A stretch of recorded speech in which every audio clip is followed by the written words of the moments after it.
Holding on to the past doesn't change it. It only keeps you stuck. And we don't want you to be stuck. Moving forward is the key to your growth in every aspect of your life.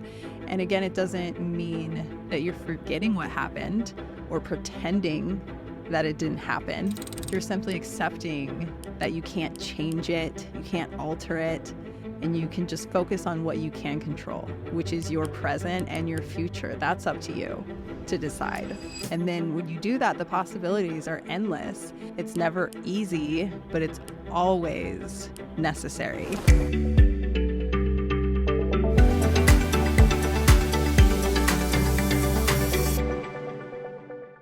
Hello and welcome to Beyond the Scale. I'm your co-host, Maddie, and today we're talking about the art of letting go. This is a tough one for myself included, but for us as humans, we want to beat things to death. We want to hold on tightly to things. And so letting go is not just powerful, but it's necessary for you to move forward with your life. So whether that's letting go of past mistakes, unfulfilled expectations, or even relationships that didn't work out and didn't serve you in the end. Learning to release what's holding you back is crucial for your growth and your inner peace, your freedom, your clarity. All of it is so important. And a good example of this in my own life would be to bring up my friends. I had two best friends of 10 years. We did everything together. We were everything to each other. And to put it plainly, we just stopped being friends. And again, we had been through so much together: jobs, good relationships, bad relationships, family issues. We even lived together at one point, which has its own struggles. We had been through a lot. And often people drift apart. That's normal. That's part of life.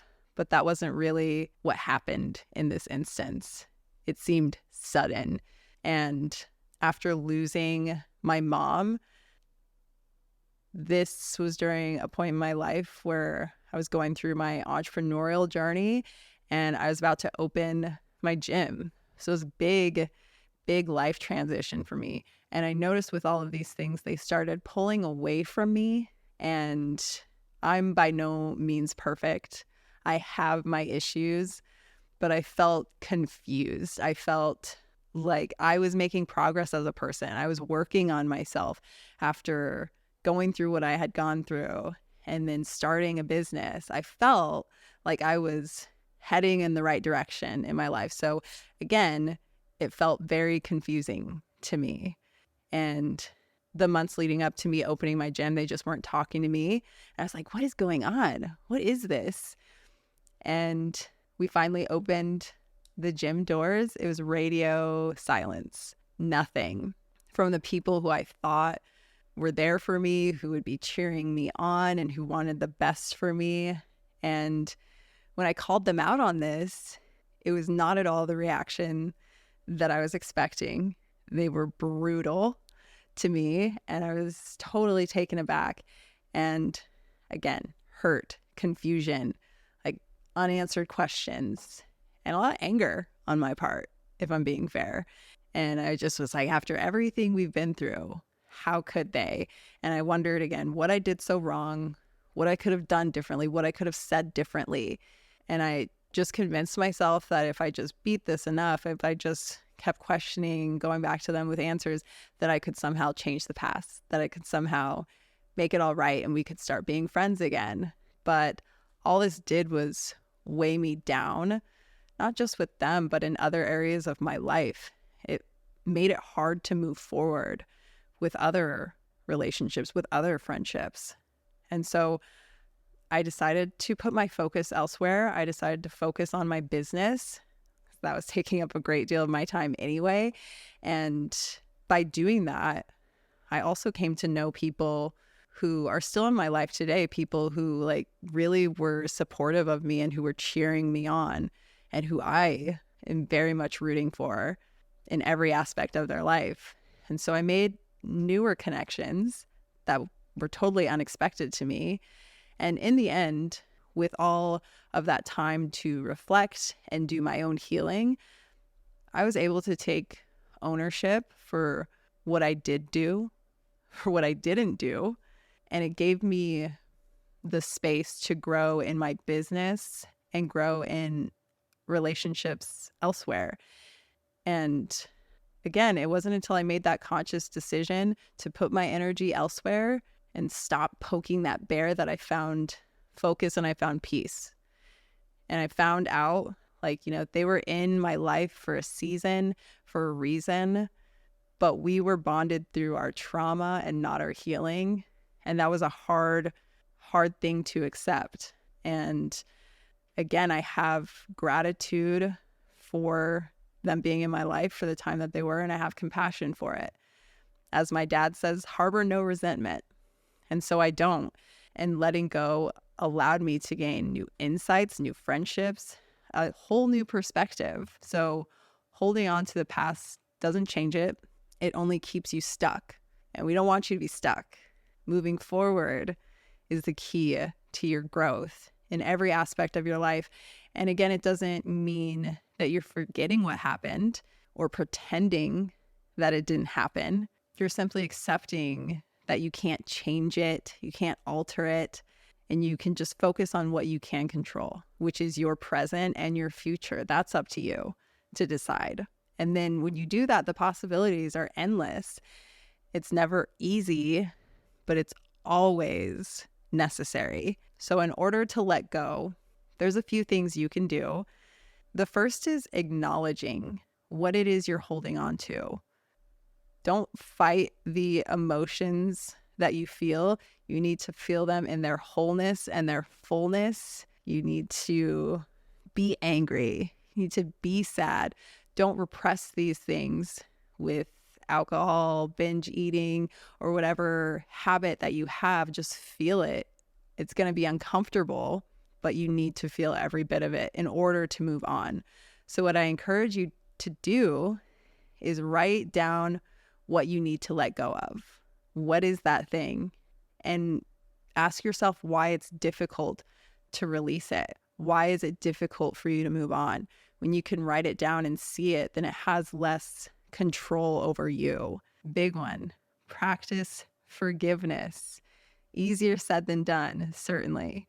But you need to forgive others and you need to forgive yourself. I feel like it's always harder for us to forgive ourselves when we mess up. But remember, it's not about condoning what happened. It's about freeing yourself from the burden of carrying that hurt, that resentment, because all resentment does is it takes your energy. The other person is not affected by your anger and your hurt. It doesn't affect them at all. And remember that hurt people hurt people. So you don't want to be the reason for your hurt that you're feeling right now to be the reason that another person is hurting. So do the work on yourself, forgive yourself, give yourself that space, acknowledge it, and then release it with compassion. That is in your control to do. Then, of course, shifting your focus, like I did on my business, redirect your energy into something that's good, something that you can control, something you can change. So set new goals for yourself. Focus on personal growth or invest in the right things, the right relationships that bring you joy and bring you fulfillment. Again, that's within your control. Just shift your energy into something that's more fulfilling for you. And this one might sound a little woo-woo to some of you, but having a letting go ritual or practice. So what I like to do is write a letter to something, to yourself, to someone, and write whatever is on your mind, whatever it is. And then once you're done writing your letter, you either rip it up or you set that mother on fire. And that is a powerful symbol that you've let it go. You've seen it, you've felt it, it's out there, but you're moving on, right? That simple act alone can just be so freeing, so compelling. And it's important to know that your body keeps the score otherwise. So it will hold on to past traumas, past failures, bad relationships, all of it. It will hold on to it in order to keep you safe.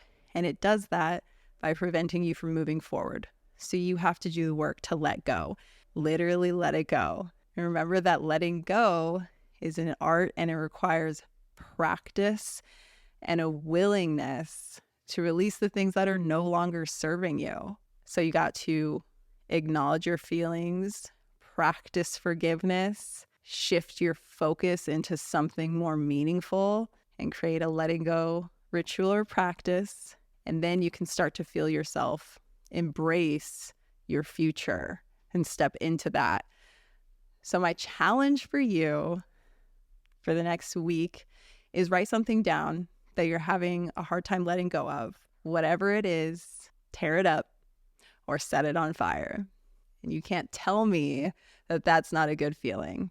So I want you to do it, see how you feel, and again, allow yourself to create the space for something new and beautiful in your own life and step into your future. So drop your comments below on any topics that you'd like to hear. Thank you again for joining me today. We'll see you next time.